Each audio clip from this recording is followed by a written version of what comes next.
अनुज, देखिए ड्रेनेज सब लोग कर रहे हैं कि पुअर ड्रेनेज के वजह से दिल्ली में फ्लड आ गया। मेरे तरफ से ये है कि ड्रेनेज जो है वो बहुत एक माइनर काउज है इस फ्लड के लिए। अब आप कहेंगे कि फिर मेजर प्लेयर कौन है? तो देखिए, जो रियल कल्प्रिट है इस फ्लड के लिए दिल्ली में, वो है हमारे यहाँ अनप्लान्ड, और इवन मैं तो कहूँगा जो प्लान डेवलपमेंट है ना, वो भी कल्प्रिट है। वो सही से किया नहीं गया है। मैं उदाहरण दे सकता हूँ, हालांकि देखिए, एक उदाहरण आप देखिए, प्रगति मैदान जो हमारा प्रगति मैदान है, वो कभी यमुना रिवर बेड का वेटलैंड होता था, है ना। अब कितना बड़ा प्रगति मैदान बन गया, उसके बगल में प्रगति मैदान का मेट्रो स्टेशन बन गया। अब पानी कहाँ जाएगा, चलिए आप बताइए। तो जो एड हॉक डिसीजन लिए गए हैं रिवर बेड में, है ना, जो जिसे मैं कह रहा था कि प्लान्ड और अनप्लान्ड डिसीजन, ये सारे रियल कल्प्रिट है भाई। रियल कल्प्रिट ड्रेनेज ठीक है, थोड़ा प्रॉब्लम है गलियों में पानी भर जाने को लेकर के। 1978 में इतना बाढ़ आया था दिल्ली में, है ना। अच्छा, एक उदाहरण मैं और देता हूँ आपको प्रगति मैदान के जैसा ही। हम देखिए, जो ट्रांसपोर्ट वाले जो प्लान करते हैं, गवर्नमेंट उसको प्लान करते हैं, रिंग रोड बनाती है। अच्छा, एक मज़ेदार बात और बताता हूँ कि जो दिल्ली में जो रिंग रोड बना है, इसकी कॉपी लगभग पूरे देश के सिटी में किया जा रहा है ना। तो उस समय वो केवल ये सोच रहे होते हैं कि शहर में शहर की ट्रैफिक जो है वो बाहर निकल जाएगी एक जगह से दूसरी जगह जाने के लिए। लेकिन उस समय वो ये नहीं सोच रहे होते हैं कि ये रिंग रोड जो है वो शहर को चारों तरफ से घेर रहे हैं, और अगर शहर में पानी भर गया तो निकलेगा कैसे। समझ में आई बात कि मैं क्या कहना चाह रहा हूँ। तो चारों तरफ से हम लोग क्या करते हैं, शहर के एक बड़े पॉपुलेशन को, एक बड़े एरिया को। अच्छा, दिल्ली में तो अब तीसरा रिंग रोड बन रहा है कि अगर चलिए बाय द वे पानी आपका एक रिंग रोड से निकल भी गया तो दूसरे में जाके फंस जाएगा, और दूसरे से भी आपने निकाल लिया तो तीसरे में जाके फंस जाएगा, है ना। अच्छा, जो हम लोगों ने दिल्ली में GIS बेस स्टडी करवाया है, हुआ है, लेकिन उस पूरे GIS बेस स्टडी का कहीं भी प्लानिंग में यूज हुआ ही नहीं है। आई डोंट नो कि क्यों नहीं हुआ। कोई इवन मैं ऐसा नहीं, मैं कह रहा हूँ सभी को, इंक्लूडिंग पॉलिटिकल पार्टी, गवर्नमेंट के जो लोग हैं, जो टफ डिसीजन है वो लेते ही नहीं हैं, है ना। कि भाई आप एक चीज़ बताइए, कोई भी ये बात करने के लिए तैयार ही नहीं है कि यमुना के किनारे किनारे इतना सेटलमेंट कैसे हो गया, है ना। वहाँ इतना बड़ा ट्रांसपोर्ट हब कैसे बन गया, पार्किंग कैसे बन गया।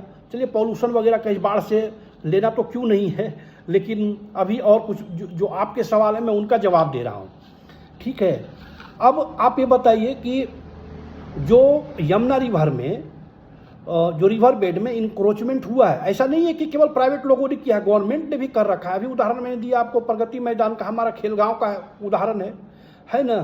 तो ये आज केवल ये कह करके कोई बचने के नहीं, GMCD ने और जल बोर्ड ने ड्रेनेज साफ नहीं किया, रोड का मलबा नहीं हटाया, इसलिए तो बहुत छोटा कारण है, ठीक है। अच्छा, एक उदाहरण मैं और बताता हूँ आपको।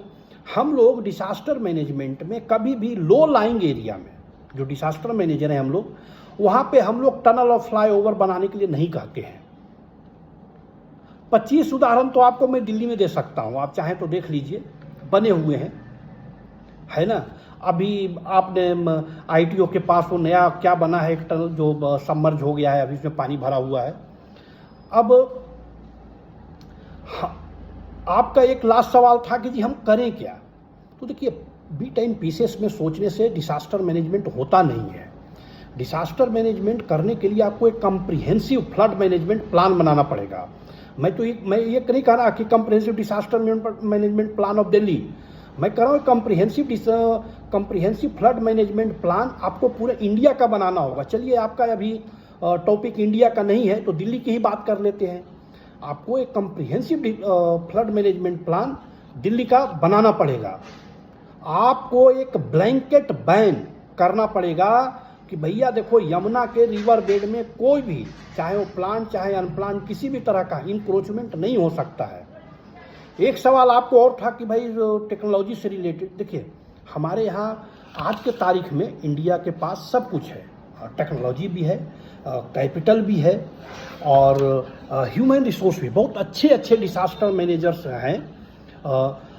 यहाँ पे मैं ये नहीं कहना चाहता, हम लोग भी बहुत अच्छा काम कर रहे हैं, है ना, लेकिन एक बहुत बड़ा प्रॉब्लम है गवर्नमेंट के साथ कि जो प्राइवेट बॉडीज है, जो जितनी भी प्राइवेट बॉडीज हैं और you can say private sector, मैं ये कहूँगा private sector has never been the closer friend of the disaster management authority in India. This is the another disaster.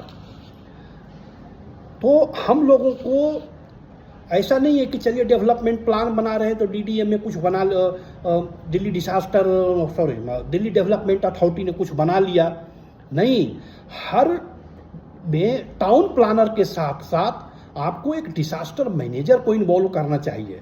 जो कि ये बात, जो आज मैं बातें आपको कह रहा हूँ, ये बात अगर डेवलपमेंट के समय पे वो सुन लिए होते, जैसे आज हमें इनवाइट कर रखा है आपने बोलने के लिए, बताने के लिए, तो मेरे ख्याल से आपने मुझे 5 मिनट बोलने के लिए कहा था और वो मैं ऑलरेडी 1 मिनट एक्सीड कर चुका हूँ, तो सॉरी। फिर अगर आपका और कोई होता है सवाल तो आप पूछ लेना। मैं यही कहूँगा कि आप लोग ज़्यादा से ज़्यादा ग्राउंड पे काम करें, लोगों को सेफ रखें। हमारी कोई सहायता चाहिए तो we are always ready to help you. Thank you.